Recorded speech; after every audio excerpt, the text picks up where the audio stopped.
So we've been talking about the derivatives of functions. So today we're going to talk about that concept and a little more generally, differentiability. So we say a function f of x is differentiable at a if and only if the derivative exists at a. In other words, remember this is the same thing as f prime of a. So literally, a function f of x is differentiable at a specific value a if the derivative exists. That's what differentiable means, able to be differentiated. We can also use the h approaches 0 definition of derivative, and since this gives us a general function, we simply plug in a for x, and then we get, once again, the derivative at a. So in general, a function f of x is differentiable at a if the derivative exists. In other words, the limit of the difference quotient at that particular value. So geometrically, the derivative at a is just the slope of the tangent line. So when would that not exist? Well, the most common is what's known as a cusp point. A cusp point, and here are several, is like a corner. So here, or here, or here. These particular values are a cusp point. These could all be different. A1, A2, A3. These are all different values of A for which the derivative of this graph that I just drew doesn't exist. And if you consider why, looking at this corner here, well, the derivative on the left is the tangent line, which is just this line. Here we would have a positive value. Here we would have a negative value. So the left and right hand limits of this difference quotient would be unequal, which means the limit wouldn't exist. The same thing here. Here the derivative is negative, and then here it's positive. Here it's positive, and here it's negative. And it doesn't even have to be a change from negative to positive. It could be something as simple as a change from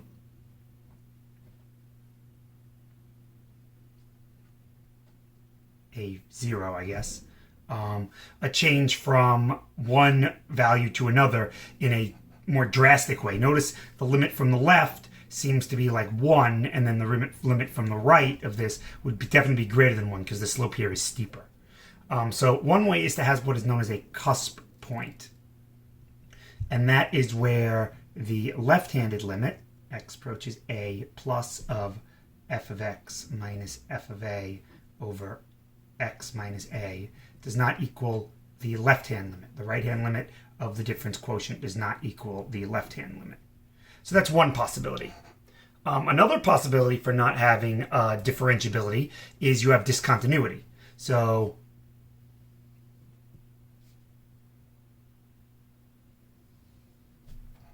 note that here at this value of a, f of a doesn't exist. Since f of a doesn't exist, this limit can't exist because this value just doesn't exist. Similarly, even if it does exist, this quotient won't exist in the limit. And we'll do some examples later to see why, but if you have a discontinuity of any kind, this would be an example of a removable discontinuity, but this also works for asymptotes. So at this particular value of a, even if we're defined, this function is not differentiable at a. And then the last time when you'll have a lack of differentiability at a value is if you have a vertical tangent line. So you could have a vertical tangent line there. Remember, once again, the derivative is the slope of the tangent line. A vertical line has no slope. It's not zero slope, it's no slope. Literally, the slope does not exist. So this function would not be differentiable at a because it is a vertical tangent line. And then just like continuity, we talk about continuity at a point, and then we broaden that definition to be an entire interval. We say a function is differentiable on an open interval if f is differentiable at all values in that open interval. Note, we do not consider differentiability over a closed interval. And the reason for that is, coming from the right, this limit doesn't exist. Now, we adjusted our values for continuity to talk about continuity over a closed interval, but we don't talk about differentiability over a closed interval. Continuity over a closed interval makes sense. This function is continuous over this closed interval, but differentiability only over an open interval. So that's important to recognize. So the rest of this video is just going to be doing examples. So let's show that these functions either are or aren't differentiable at the values given. So here we have the square root function at 0. So let's see what happens there. So let's take the limit as x approaches a, in this case 0, of f of x, that's rad x, minus f of a, that's f of a is the square root of 0, which is 0, all over x minus a. So this would be the limit as x approaches 0 of rad x over x. And we could simplify this to the limit as x approaches 0 of 1 over rad x. Because remember, the denominator is just rad x times rad x, and they would cancel. To take this limit, we have to look at left and right-hand limits. So from the left, limit as x approaches 0 from the left, well, I shouldn't say equals. This limit does not exist because I can't approach from the left. From the right, well, this limit also doesn't exist. This would be, the denominator is getting smaller and smaller from a positive standpoint. This would be infinity. So this limit does not exist, which means this function is not differentiable at x equals 0. Square root of x is not differentiable at x equals 0, simply because the limit of the difference quotient at 0 does not exist. And that should make sense if you look at the graph. Our function doesn't exist to the left, so it can't have a slope approached from the left. So this just doesn't exist. Here we have the absolute value function, and you'll recognize here that at 0 there's a corner, a cusp point. So this shouldn't be differentiable at 0. So let's check it. So this, take the limit as x approaches 0 of f of x minus f of a, that's determined here, that's 0, over x minus a. So this is the limit as x approaches 0 of absolute x over x. And we know that this limit doesn't exist. We've done this before. And we know this because if we approach from the left, this would be negative x over x, which is negative 1. And if we approach from the right, this is x over x, which is 1. These left and right-hand limits aren't equal, so this limit doesn't exist. So absolute value of x isn't differentiable at x equals 0. Here, we take a look at this function here. Well, just a quick check. We can check for continuity. The right-hand limit as x approaches 1, I can plug in as 2. The left-hand limit as x approaches 1 is also 2. So this is continuous. So what we're really checking now is to see if there's a corner or a cusp point. So once again, we can take the limit as x approaches 1 of f of x, and now minus f of a, that's f of 1, over x minus a. And note that f of x has two different definitions depending upon which direction I'm approaching. So I have to do this from two different sides. So let's start by taking this from the right. F of x is x squared plus 1. F of 1 is always determined by this. So f of 1, if I plug in, is 2 over x minus 1. This is the limit as x approaches 1 from the right of x squared minus 1 over x minus 1. And then we've done this before. You can factor the numerator and the x minus 1s cancel, and you're left with x plus 1, which is 2. If I look at the limit as x approaches 1 from the left, f of x in that case would be 2x minus. Now, I still plug into the top one because that's where f of 1 exists. The bottom subfunction does not tell me what f of 1 is. F of 1 is 2 over x minus 1. We can factor the numerator, cancel, and we wind up with this is also 2. So the derivative is actually existent at x equals 1. So f of x is differentiable at x equals 1. And in fact, we know what that derivative is. And f prime of 1 is 2. It's the value of this limit if it exists. Okay, here we have a piecewise function with 3 pieces, and we want to check if if this is differentiable at 2. And note that this function is not even continuous at 2. If I plug in 2 to this x cubed, I get that the left-hand limit as x approaches 2 is going to be 7. The right-hand limit is also going to be 7, but the value at 2 is 3. This is not continuous, which means it shouldn't be differentiable. because a function has to be continuous to be differentiable. Again, if we're not, well, we can't take a tangent line at a point like this. As I approach, yeah, the limit exists, but the tangent line does not. There's no tangent line at this point because the function at this point doesn't exist here. And how would I mean, which direction would the tangent line go through a single point? I don't know. So let's try and figure this out again using the definition of differentiability. Here we go. So here we have the limit as x approaches 2 of p of x minus p of 2 over x minus 2. And again, I've got to look at left and right hand. I'll start with the right hand. P of x from the right is 12x minus 17.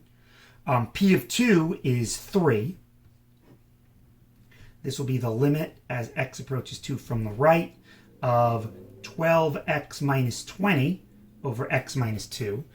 Note that the numerator approaches 4, which is a non-zero number, and the denominator approaches 0 and gets larger and larger, so this thing is going to wind up being infinity.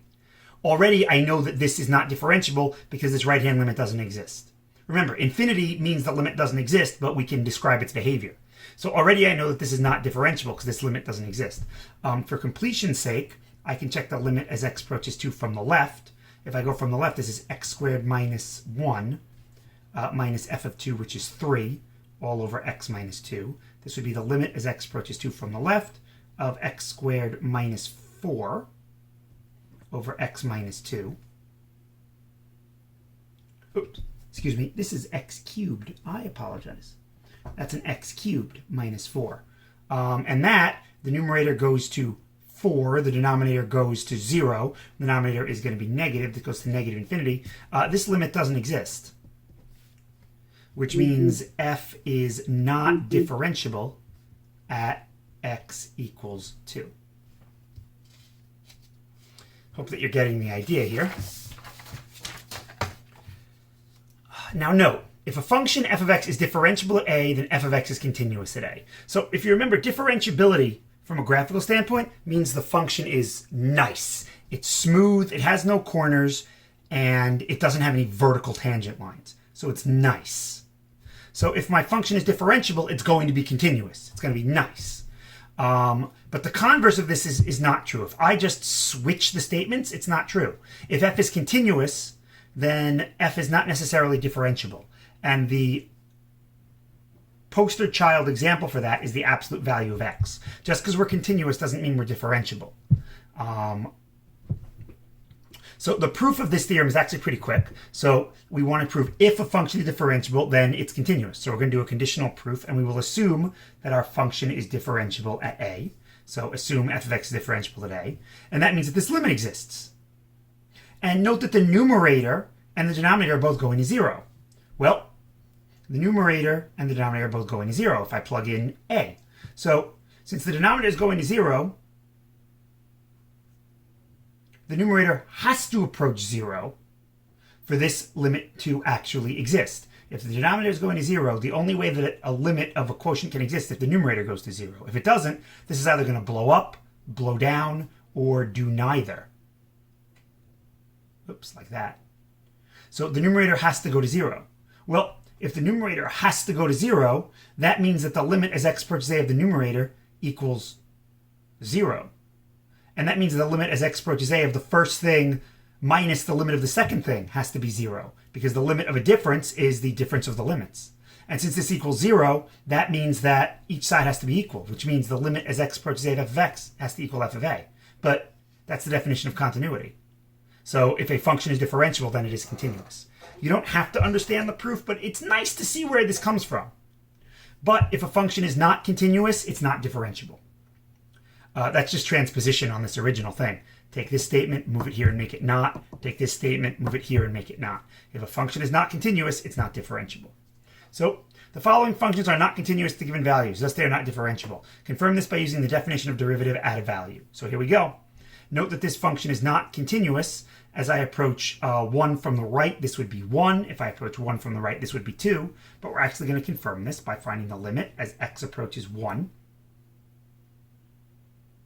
from the, in general, of f of x minus f of a over x minus a. So let's start with the right-hand limit. Limit as x approaches 1 from the right of, well, f of x there is x squared.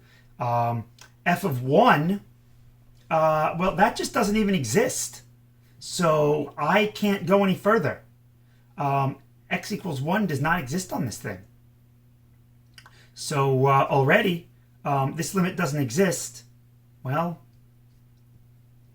since f of 1 doesn't exist, the limit can't exist.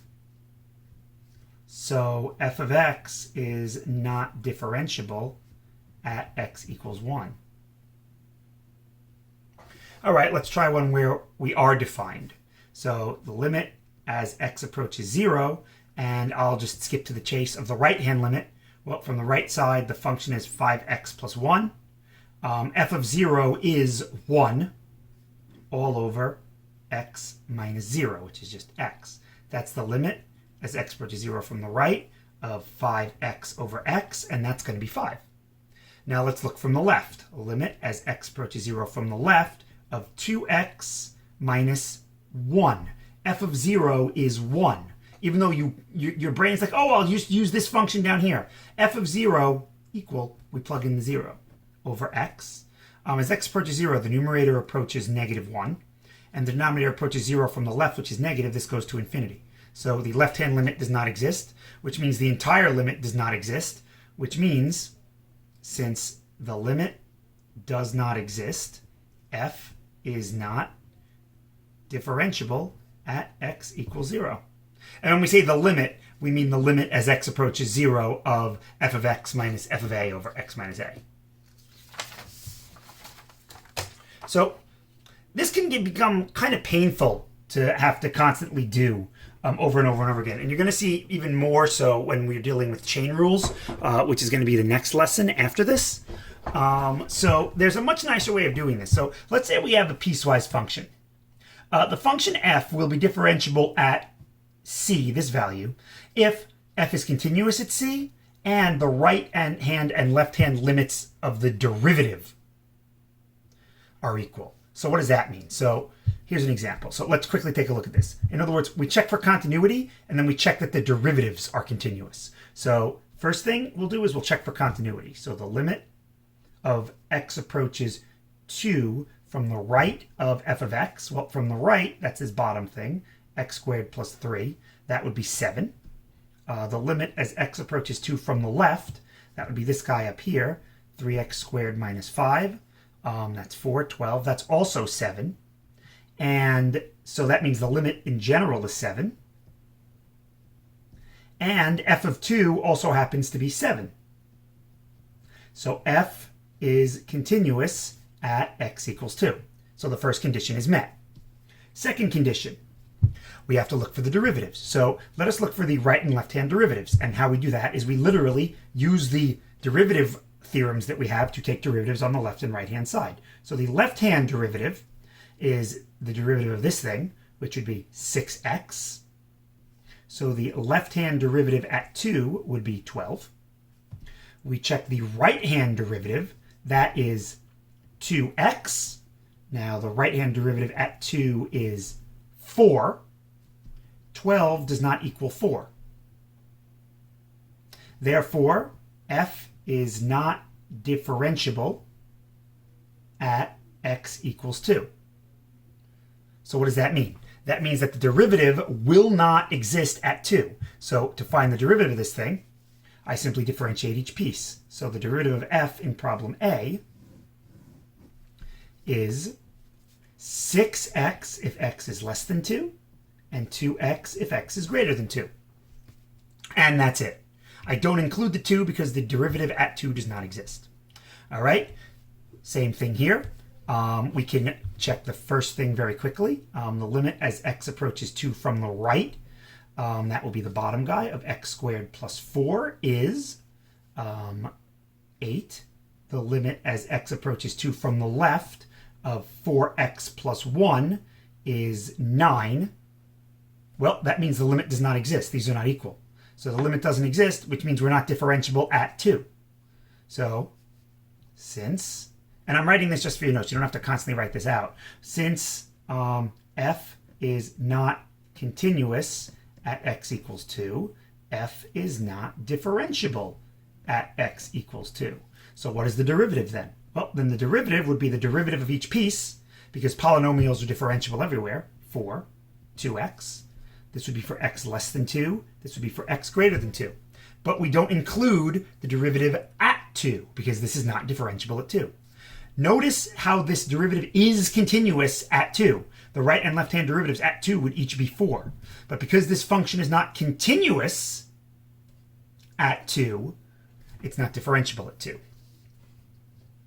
All right? Once again, we can check. And I'm just going to go through this a little bit quicker here. So not going to... let's see, so limit as x approaches 1 from the left of f of x, we can calculate. That's negative 5 plus 1 is negative 4. The limit as x approaches negative 1 from the right of f of x, that uses this. That's negative 1 squared is 1. So that's negative 1 minus 3 is negative 4. And f of negative 1 is negative 4. So we are continuous at x equals negative 1. Now we have to check to see if we're differentiable. So the left-hand derivative for 1 would be 5, which means the left-hand, oops, that should be a prime. The left-hand derivative at 1, negative 1 rather, is just 5. The right-hand derivative would be negative 2x plus 3 by the power rule. So the right-hand derivative at negative 1 would be 5. Well, the left and right-hand derivatives are equal.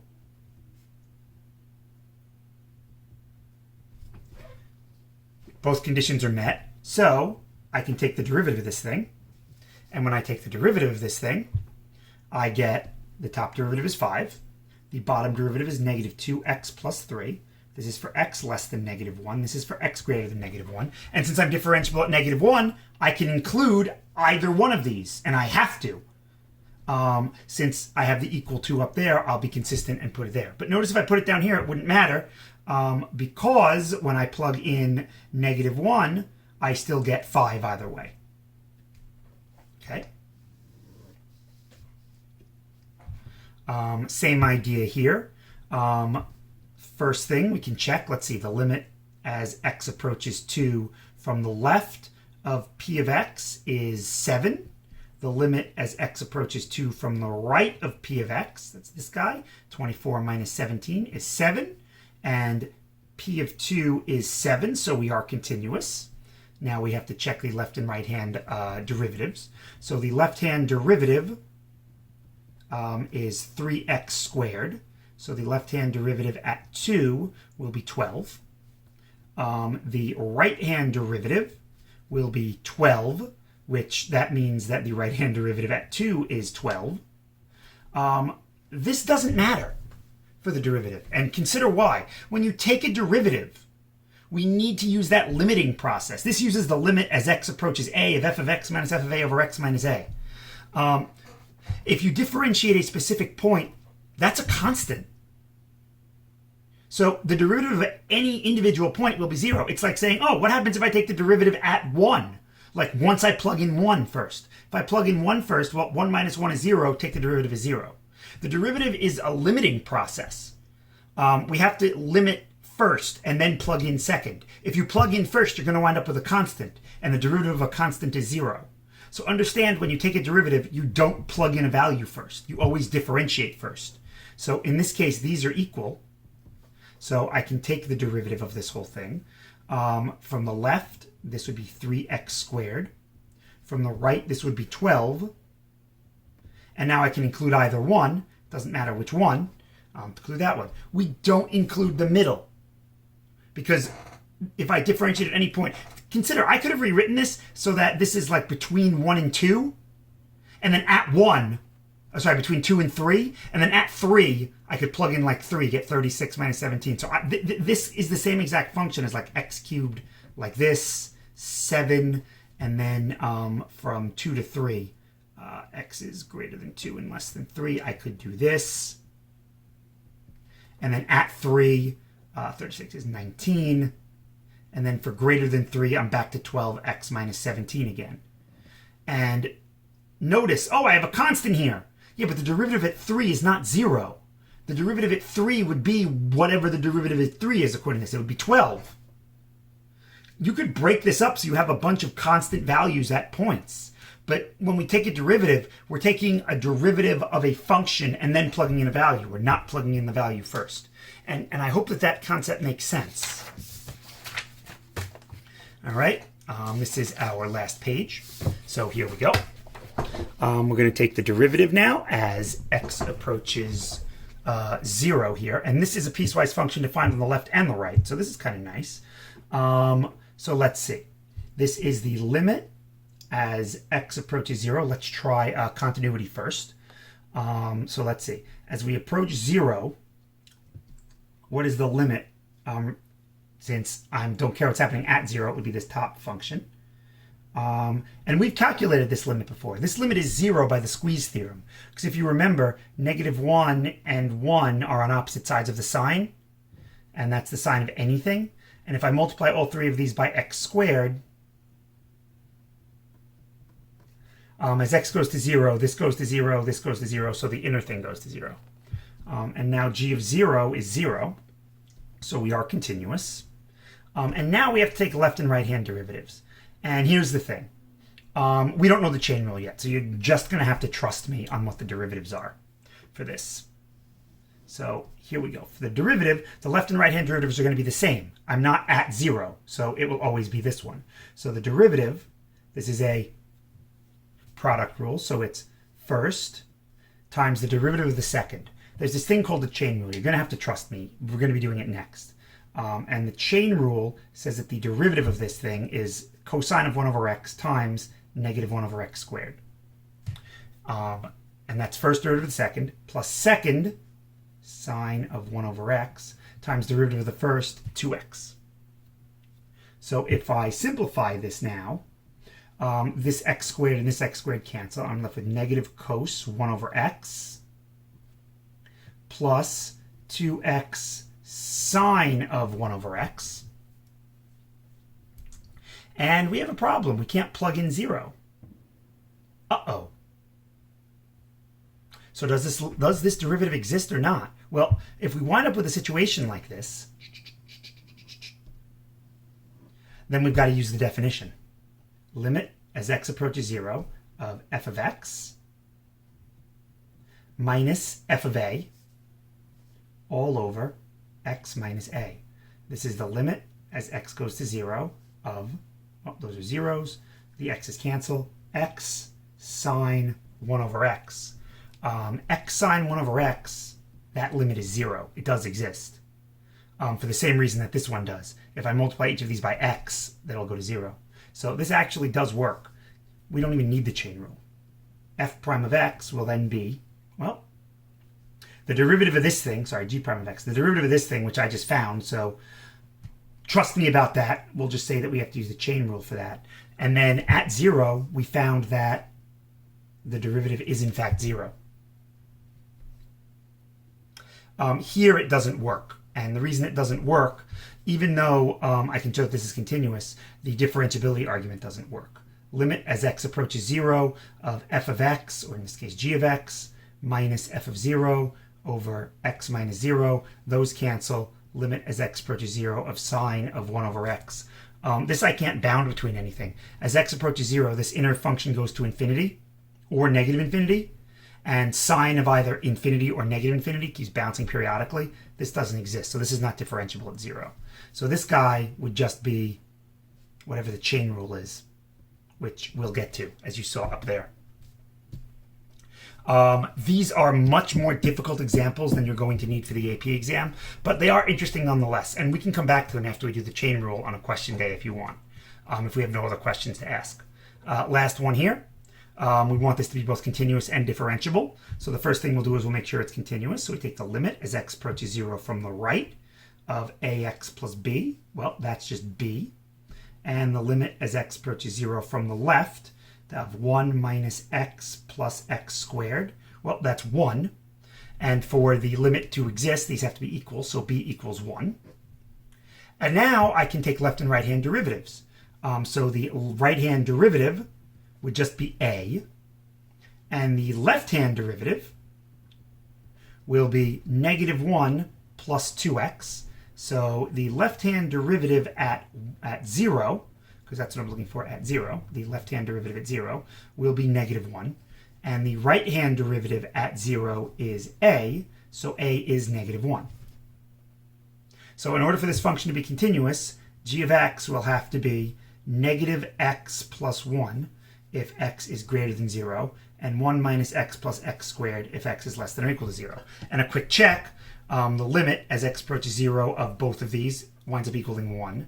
And the right and left-hand derivatives, well, the derivative of the top guy is negative 1. And the derivative of the bottom guy is negative 1 plus 2x. At 0, that would also be negative 1. And there you have it. So, yeah, that's differentiability in a nutshell. I hope that this video made sense. Differentiability. And, yeah, that's pretty much it for that. So, this gets the Cetron seal of approval for differentiability. Bad pun, bad pun. And that's it. All right, take care. Bye-bye.